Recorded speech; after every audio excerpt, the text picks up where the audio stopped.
Fala pessoal, curta, inscreva-se agora e ative as notificações se você gosta de filosofia, mitologia, psicologia simbólica e religiões comparadas. Te espero!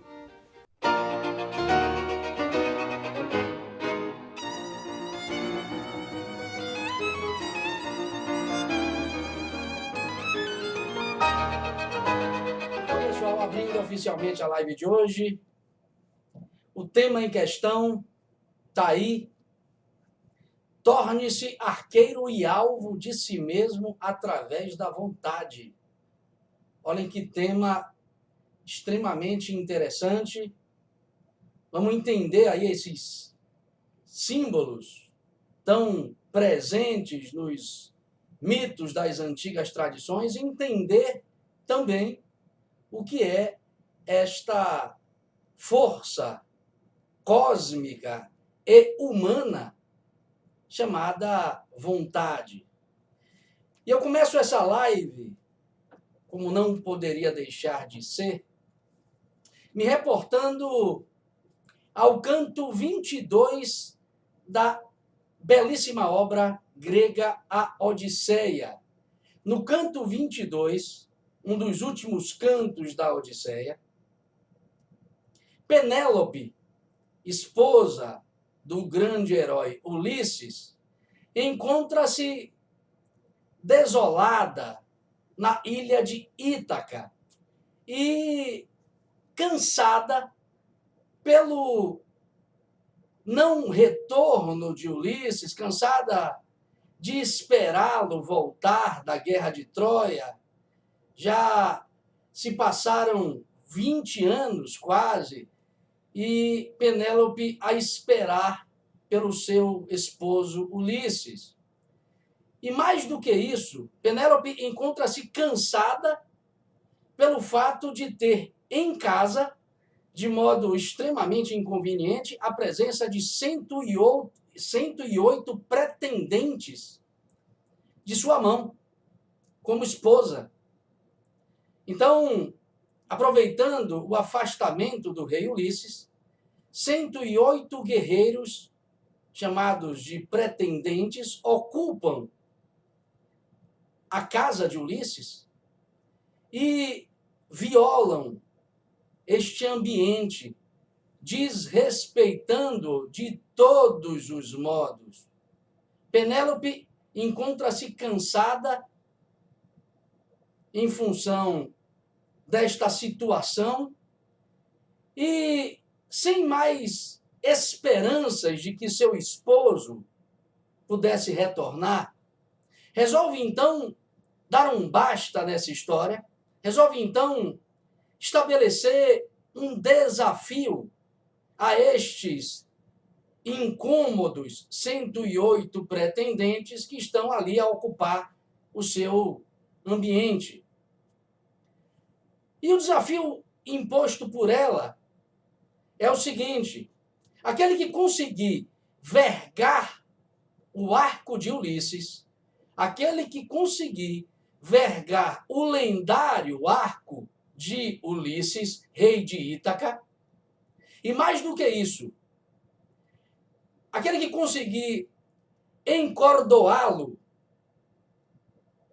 montá-lo, e aquele que conseguir tensionar esta corda de modo a atirar uma seta, uma flecha, que passasse pelos aros de 12 machados que encontram-se perfilados na direção de um alvo, aquele que conseguir cumprir com esta tarefa,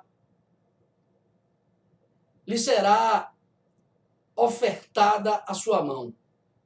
Penélope coloca-se então como oferenda a este que conseguir vencer esta difícil façanha. Vários guerreiros tentam cumprir com eficiência este desafio e nenhum consegue. Para quem leu essa história, deve lembrar que Ulisses se encontra neste recinto. Ele já havia voltado para a sua ilha, a sua tão querida casa, a sua tão querida Ítaca. Mas, para não ser assassinado, a deusa Atena o havia transformado em um mendigo. E eis que Ulisses se encontra neste ambiente no momento em que esse desafio é posto aos pretendentes sob a forma de um mendigo.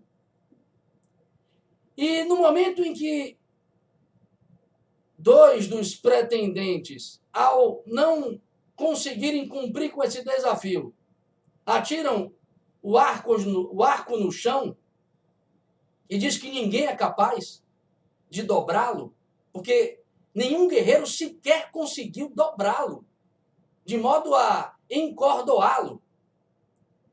Eis que o mendigo aproxima-se do arco, toma-o em mãos e verga-o, conseguindo encordoá-lo, de modo que consegue esticar a corda do arco, alinhar a seta esticada com os 12 aros dos 12 machados dispostos na direção do alvo e acertar o alvo. Ele consegue esta façanha, ele consegue dobrar o arco, atirar a seta, fazendo com que ela passasse por 12 aros. E aí eu chamo a atenção de vocês para o aspecto simbólico do número 12 aqui em questão, mas eu deixo isso para depois. Ele consegue atravessar os 12 aros e alcançar o alvo de modo certeiro. E nesse exato instante, a deusa Atena devolve a ele a sua compleição real, devolve a ele a sua condição própria de Ulisses. O herói finalmente retorna e toma posse de seu lar, matando todos os pretendentes e reinstaurando o seu sábio reinado. Eu fico só com essa passagem. Mas vou agora para o Oriente, trazer uma outra imagem muito interessante e cabe a todos vocês repararem que eu estou aqui no âmbito de uma convergência simbólica, porque observem o que eu vou contar para vocês agora. Vou falar de um acontecimento descrito precisamente no capítulo 66 do canto 1 da obra épica Ramayana, o grande épico hindu Ramayana, que conta a história, claro, do herói Rama. Curiosamente, coincidentemente, Ramayana, em sânscrito, significa a grande jornada de Rama, a grande saga do herói Rama. Odisseia, em grego, traduz-se como a grande jornada de Ulisses, a grande saga de Ulisses, a grande viagem de Ulisses, ou seja, ambos os épicos em questão tratam da jornada existencial do herói, ou mais precisamente da sua jornada, de você que está me ouvindo, ou seja, sendo você um ser humano. Ambos os livros, ambas as obras em questão tratam de sua jornada, a sua experiência mais profunda de existência. Mas voltando para o Ramayana, lá no capítulo 66, a obra descreve a conversa do rei Janaka com um sábio, com um rishi, chamado Visvamitra. E o rei Janaka diz a Visvamitra que ele é portador de um lendário arco que fora legado para ele através de sucessivas gerações que o antecederam, e que este arco foi construído pela divindade Shiva, e que ele, rei Janaka, entregará a mão da sua filha, chamada Sita. Sita, em sânscrito, significa simbolicamente alguma coisa como purificado, imaculada. Sita é a encarnação da divindade Lakshmi, que é a deusa da prosperidade, a deusa da felicidade, a deusa da conquista interior, enfim. Sita é a filha do rei Janaka, que ele encontrou quando cultivava a terra, de modo que o seu arado, melhor, a sua enxada, o gume da sua enxada, acabou encontrando esta virgem na terra. Ela brotou da terra como uma virgem. E ele, rei Janaka, a tomou como filha. Olhem para onde o símbolo está apontando. Sita é símbolo de algo imaculado, de algo puro, de algo virgem. Isso diz respeito a uma dimensão da consciência para a qual se dirige a própria consciência humana. Ou seja, a unidade da própria consciência ou a sua dimensão mais pura. Vocês vão encontrar, como eu já expus em muitas lives, inúmeras expressões na história da filosofia que designam esta realidade da consciência. Então, se quisermos aqui nos reportarmos à filosofia de Edmund de Husserl, encontraremos até a expressão eu puro. Vou ficar com a expressão de Edmund de Husserl, porque talvez ela seja bastante exemplar. Ela me serve com muita propriedade neste momento. Então, voltando, o rei Janaka diz o sábio Visvamitra que dará a sua filha querida, Sita, ao guerreiro que conseguir vergar este arco lendário, o arco de Shiva. E eis que muitos guerreiros se dirigem ao reino do rei Janaka para tentar vergar o grande arco de Shiva e praticamente todos falham, todos desistem pela dificuldade imposta neste desafio. E é interessante que Rama, então, aparece lá como um dos pretendentes à mão de Sita. E, ao ter em mãos o pesadíssimo arco de Shiva, porque no capítulo 67, no capítulo seguinte a este capítulo em que há o diálogo do rei Janaka com o sábio Visvamitra, no capítulo 67, é contado que o arco é trazido a Rama por 500 homens, puxado por não sei quantos bois. Ou seja, é um arco extremamente difícil de ser conduzido. E eis que ele agora encontra-se nas mãos do herói Rama. E Rama consegue vergá-lo ao ponto de fraturá-lo. Tamanha é a força de Rama que ele consegue quebrar o próprio arco.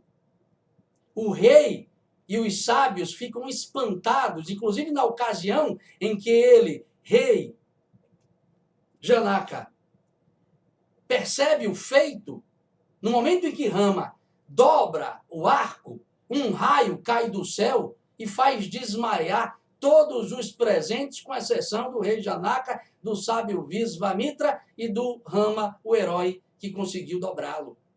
Tudo isso é muito simbólico. O desafio do rei Janaka foi então vencido. O desafio feito por ele no capítulo 66 é que ele somente entregaria a mão de Sita àquele que conseguisse, com grande vontade, dobrar este arco invergável. Então, observem a convergência simbólica dos dois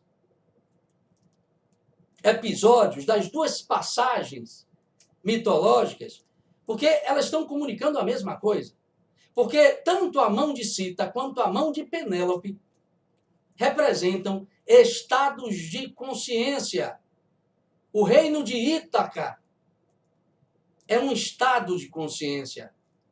O reino de Aiódia, que é o reino onde Sita se casará com Rama, é também um estado de consciência. Sita representa a conquista de um estado de consciência, assim como Penélope representa um estado de consciência conquistado pelo herói Ulisses, feito somente possível depois de uma experiência dolorosa que se deu ao longo de quase 20 anos.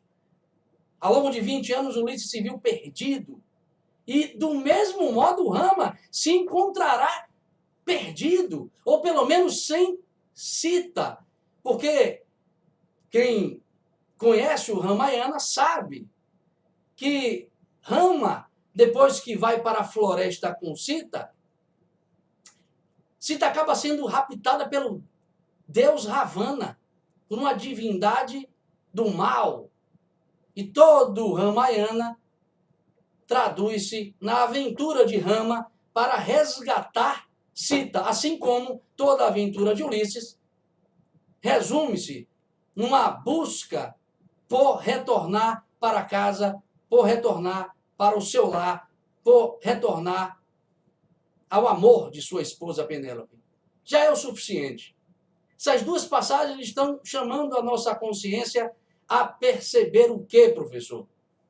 Ora, primeiro, vamos procurar entender o que é esta tal força que mostra-se extremamente poderosa nas mãos de um herói, a vontade. Observem que, se nós observarmos a história da filosofia, nós encontraremos a vontade como um dos temas mais recorrentes ao longo das 1001 páginas escritas pelos 1001 filósofos da tradição, da modernidade e da contemporaneidade. A vontade é discutida de Platão a Hegel, de Aristóteles a Spinoza, passando por Santo Agostinho, Tomás de Aquino, Kant, é claro. Mas talvez os dois filósofos que mais tenham vinculado as suas filosofias a este tema sejam Arthur Schopenhauer e Friedrich Nietzsche. E eu vou tentar começar a desdobrar aqui, conceitualmente, este tema, a partir da visão desses últimos dois filósofos.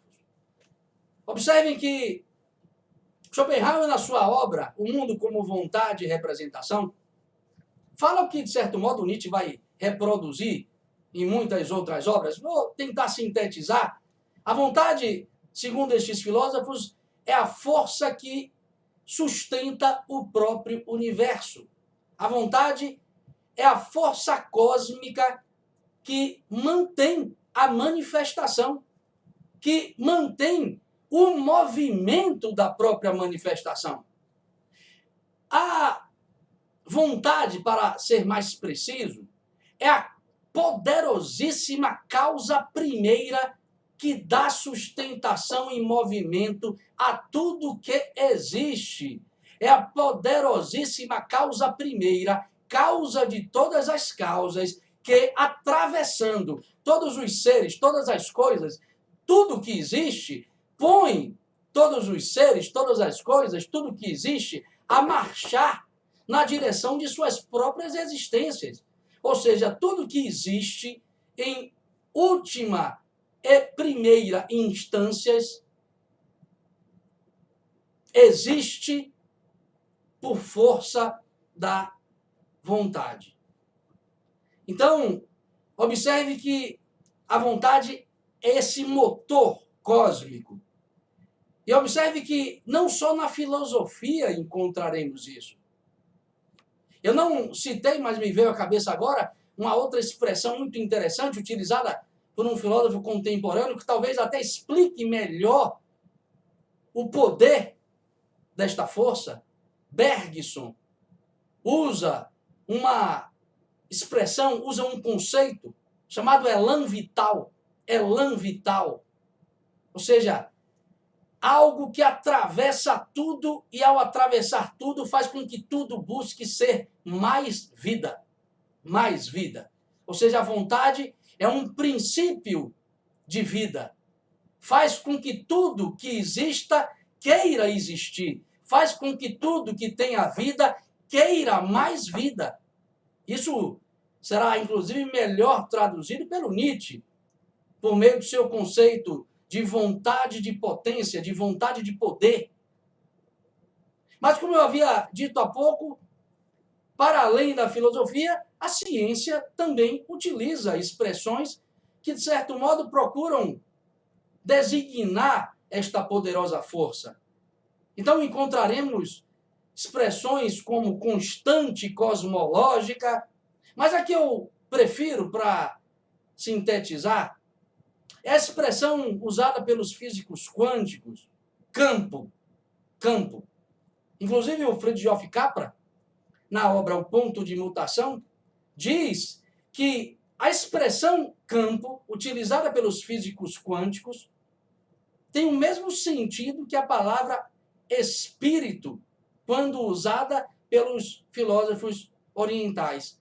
Quem diz isso é este eminente físico-filósofo de nossos tempos, famoso através de obras como O Ponto de Mutação e outras. Bom, então observe que a vontade é esta força extraordinária, essa força poderosíssima, que a tudo atravessa e a tudo vitaliza.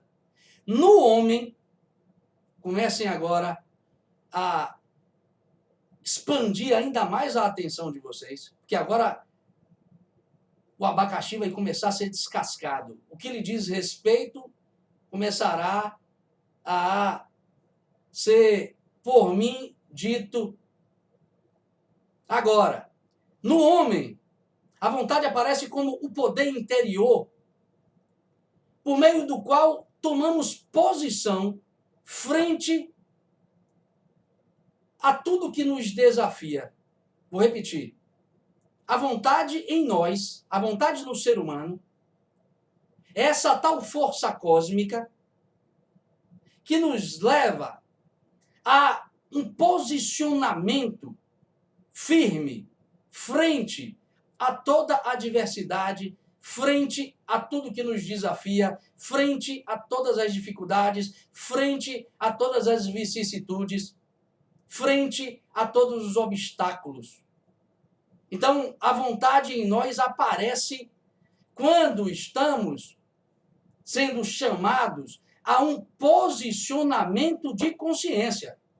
Ela nos atravessa, nos vitaliza, nos faz existir, nos faz querer a própria existência, mas na nossa consciência a vontade aparece quando nós tomamos posição frente a alguma coisa que nos desafia. Por que eu estou dizendo isso e enfatizando este aspecto? Ora, porque a palavra vontade, como tantas palavras dos nossos dias, foi muito empobrecida, mas de um modo tal que hoje ela se confunde com desejo. Você que está me ouvindo confunde desejo com vontade. Embora a vontade, em sua forma de expressão egóica, embora a vontade, sob a forma de nossas fenomenologias egóicas, apareça, sim, como um desejo, como um ímpeto, como um tesão. Embora a vontade apareça egoicamente, sob essas formas, ela aparece à nossa consciência de modo espiritual, de modo mais puro, quando nós estamos no âmbito de uma experiência de autocontrole, de autodomínio, de autossoberania, de autorresponsabilização, de autossuperação. Observe o que eu estou dizendo para vocês, porque do contrário vocês não compreenderão o que eu tenho a dizer e que finalizará essa live. Desejo não é vontade. Vontade é quando conseguimos calar nossos desejos em nome ou em proveito de alguma conquista de valor. É quando nós conseguimos calar nossos desejos elementares em proveito da conquista de algum propósito superior, da conquista de alguma meta elevada de existência, ou quando nós suspendemos esses nossos desejos transitórios, que tanto nos confundem, e vamos na direção de uma conquista ou de uma meta de realização não imediata. Ou seja, vontade pressupõe o aparecimento em nós, como vai dizer o grande filósofo Maine de Biran, a vontade aparece em nós somente quando estamos diante de um desafio, somente quando estamos diante de alguma coisa que nos chame à autossuperação. Ou seja, vontade, aqui, dita nestas palavras, pode ser melhor entendida como força de vontade. Porque talvez a gente entenda efetivamente o que é vontade, conjugando este outro substantivo à palavra, ao substantivo vontade. Então, vontade aqui é força de vontade e não desejo. E você que está me ouvindo sabe o que é força de vontade e quando ela aparece. Ou seja, é quando você se destina a conquistar alguma coisa que esteja no âmbito de uma realização superior. É quando você, meu amigo, coloca-se no mundo a cumprir um dever, ou o seu dever como ser humano. Porque a todos nós compete uma deontologia, ou seja, um dever de existência. Então, vontade é isso. Dito isso, voltemos aos símbolos do arco para que a gente possa finalizar esta live.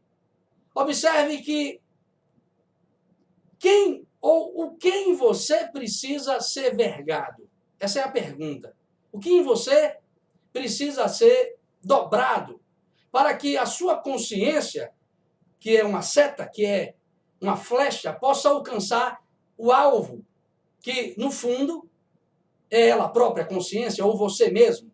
Ou seja, o que eu quero dizer para vocês, em síntese, é que a maior meta sua, a sua maior meta de existência, meu amigo, você concorde comigo ou não, você goste disso ou não, a sua maior meta de existência é conquistar a si próprio, é conquistar a sua própria unidade, é conquistar o seu próprio coração, se quisermos aqui, numa expressão serena da filosofia egípcia.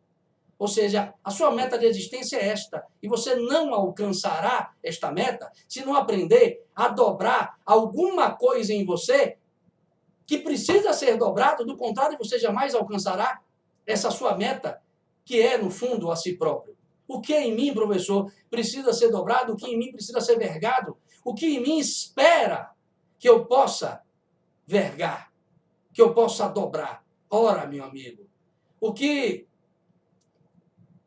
na filosofia greco-romana traduz-se como personalidade, ou, como eu costumo dizer em muitas lives, máscara. Querem usar uma expressão mais palatável para o entendimento de vocês, ego, palavra que dará origem a egoísmo. Ou seja, o que precisa ser dobrado em você é a sua personalidade, é a sua máscara ou aquilo que em você não é você. Aquilo que em você não é você ou é você apenas condicionalmente. Condiciona a sua experiência no mundo. Coloca você no grau zero da existência, com carne e osso, para viver experiências sensoriais, sensíveis, psicológicas. Mas você não é isso. Já disse muitas vezes e repito agora, traduzindo sob a forma da filosofia hindu, que é muito didática, por sinal. Então o senhor vai me explicar o que é personalidade, ou o que é máscara, ou o que é ego, segundo os termos da filosofia hindu? Exatamente. E o farei para concluir o que eu tenho a dizer nessa live. É interessante que a tradição hindu afirma que a tal personalidade ou a tal máscara é um quaternário. 4 veículos que encontram-se em nós consubstanciados, misturados, constituindo uma amálgama. Como assim, professor? O que os hindus dizem a respeito da personalidade? Dizem que você tem 4 veículos. Olha as expressões: veículos, meios, recursos de existência. Em sânscrito, sharira. Você tem um corpo físico ou stula sharira, veículo físico. Você tem um corpo emocional, de onde vêm suas emoções, é claro. Desculpa, pulei um. Você tem um corpo prânico ou energético, chamado de prana sharira. Você tem um corpo emocional, chamado de linga sharira. Você tem um corpo mental, o chamado raja dos sentidos, o rei do quaternário, chamado de kama manas, ou mente de desejos. Você é isso aí, meu rei. Quer você aceite, quer você goste, quer não. Ou seja, você tem um corpo físico, você tem emoções, você tem vitalidade, você tem mente. Se você amarrar tudo isso, você constitui aí o que os ocidentais chamam de ego, ou o que os gregos do teatro trágico chamam de máscara. Beleza? Agora observe. Você pensa que é isso no mundo. E por pensar que é a máscara, por esquecer que você é o ator por trás da máscara, você lida no mundo como se fosse um personagem e não um ator que veste uma máscara. Você se confunde com a máscara e acaba errando o alvo, como diz Aristóteles. Acaba errando o alvo. Errando o alvo. Ou na tradição cristã, você incorre em pecado, porque pecado vem do grego errar, o alvo. O alvo. Ok, professor? E daí, como é que eu vergo esse negócio e faço com que eu mesmo alcance o que em mim é alvo da minha própria consciência? Como eu conquisto a mim mesmo? Como Rama conquistou-se a si próprio, como Ulisses conquistou-se a si próprio. Como eu faço isso? Aplicando, claro, a vontade nestes 4 meios, nestes 4 recursos, nestes 4 veículos de sua existência. Você vai precisar aplicar essa força poderosíssima, que por sinal é a força, olha só, do chamado herói Lanterna Verde. É interessante esta passagem, me lembrei agora, porque o herói Lanterna Verde tem o poder de manifestar tudo, e a força que o faz herói é a vontade. É através do manejo da vontade cósmica que o herói Lanterna Verde, herói dos tempos de hoje, consegue produzir os seus grandes feitos. Então você precisa aplicar essa força nos 4 veículos de modo a estabelecer em você um autodomínio, um autocontrole, autodomínio e autocontrole que lhe possibilite alcançar a autossoberania, ser dono de si mesmo. Por quê, professor? Porque a aplicação da vontade na sua mente, a aplicação da vontade em kama manas te conduzirá ao discernimento, lhe tirará da condição de barata tonta, meu amigo, que fica batendo cabeça no mundo, porque fica o tempo todo operando por meio da dúvida. Ou seja, a aplicação da vontade na mente te levará ao discernimento ou à apreensão da verdade das coisas, ou a verdade do mundo. Discernimento, como eu já disse em outras lives, é a própria inteligência em movimento. É a própria inteligência ou viveka, num termo budista. É conseguir extrair o válido do não válido conseguir extrair a luz da sombra, é conseguir extrair a unidade da multiplicidade das coisas. Somente neste tipo de experiência você encontra efetivamente uma realização profunda. É por isso que você diz sim quando encontram a verdade. Porque o sim, como eu já disse, é a palavra que você manifesta quando encontra com alguma unidade, e unidade são dimensões da realidade alcançáveis somente através da inteligência, ou em latim, intelligere, que significa discernimento. Discernimento, aplicação da vontade na mente. Deixe de ser um tolo relativista, um tolo cético, um tolo ateísta, e aplique a vontade na sua mente de modo a esclarecê-la e conduzi-la ao que efetivamente a vida esconde de realidade de você próprio. A aplicação da vontade nas suas emoções conduzirá você a transformar as suas emoções, muitas das quais baixas emoções, vis emoções, em sentimentos nobres. Quando você aplica a vontade nas suas emoções, quando você aplica, claro, usando o recurso da mente como apoio, quando você aplica a vontade nas suas emoções, você torna-se apto, torna-se capaz de transformá-las em sentimentos nobres. Ou seja, a aplicação da vontade nas emoções tornará você apto a transformar a sua raiva em paciência. Poderá transformar o seu ódio em amor. Isso é possível somente através da aplicação da vontade, que vai exigir de você, claro, todo um esforço ou todo um sobre-esforço que te conduzirá a uma luta contra si próprio. Luta sem a qual você, meu amigo, não é nada. A aplicação da vontade no seu veículo prânico, nessa dimensão energética, te levará a maior vitalização do seu próprio corpo e de sua própria psique. Então procure ambientes que possam purificar a sua mente, tenha boas conversas, frequente ambientes onde há prevalência da natureza viva, aí como o Luiz vive aí, ó, próximo de Itacaré.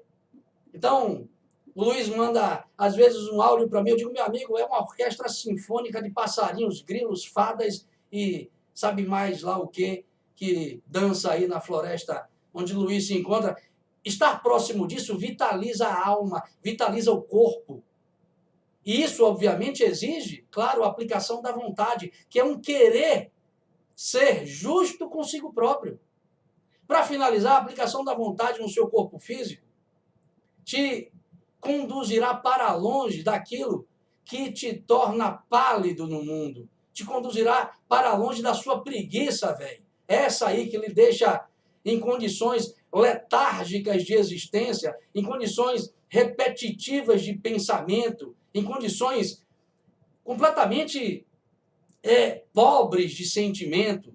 Ou seja, vai te conduzir a um tipo de experiência mais inspirada, cheia de interesse e entusiasmo, porque a aplicação da vontade no corpo físico te conduzirá a ações rítmicas. Ou seja, é pôr ritmo nas suas ações. A aplicação da vontade no corpo físico te levará à experiência da disciplina. Quem não tem disciplina não conquista nada, meu irmão. A preguiça acaba sendo o efeito caótico produzido em sua consciência. A vontade, pouco a pouco, dissolve isso e te põe em contato com a disciplina, que é, por sua vez, a aplicação da vontade no corpo físico, que, por sua vez, te conduz à ordem. A uma ordem. Em termos de organização no seu espaço físico. Repare, um lugar bagunçado claramente denota que a consciência que vive neste lugar não está aplicando a vontade, está se deixando levar pelo ego, porque a aplicação da vontade no corpo físico e no mundo físico pressupõe planejamento, sistematicidade. pressupõe organização, pressupõe ordem, meu amigo. Para finalizar, vou usar a palavra ordem aqui, porque, em síntese, a aplicação da vontade nesses 4 veículos colocará você em contato com a ordem.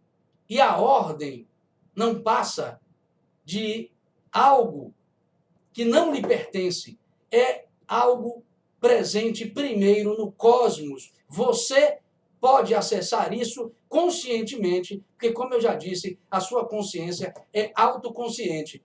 Então, sirva-se deste poder, reflita sobre estas recomendações que eu fiz nesta live e torne-se, meu amigo, arqueiro e alvo de si mesmo. Torne-se arqueiro e alvo de si mesmo e faça, então, aquilo que o Eugel Errigen, autor daquela belíssima obra, A Arte Cavaleiresca do Arqueiro Zen, diz nesta obra. Esse autor, Eugel Errigen, ao relatar a experiência do arqueiro Zen do Japão, diz que quando o arqueiro Zen dobra o seu arco, estica a corda dele e atira a sua flecha, ele atinge a si próprio e se ilumina. Entenda iluminação como a conquista de um pouco mais de lucidez, a lucidez que você precisa ter, a sobriedade que você precisa ter para resolver as suas questões cotidianas, de modo a se transformar em um ser humano um pouco melhor, um pouco mais digno, um pouco mais inspirado, um pouco mais nobre e, por que não, um pouco mais herói de si mesmo. Então, pensem sobre tudo isso. Espero vocês na quinta-feira com mais uma live sobre a autoconsciência através dos símbolos da filosofia e de tudo mais que aparecer aqui no meu horizonte de consciência. Fiquem com Deus e até quinta. Gostou desse vídeo? Então curta, inscreva-se agora e ative as notificações para não perder nenhuma reflexão filosófica. Te espero!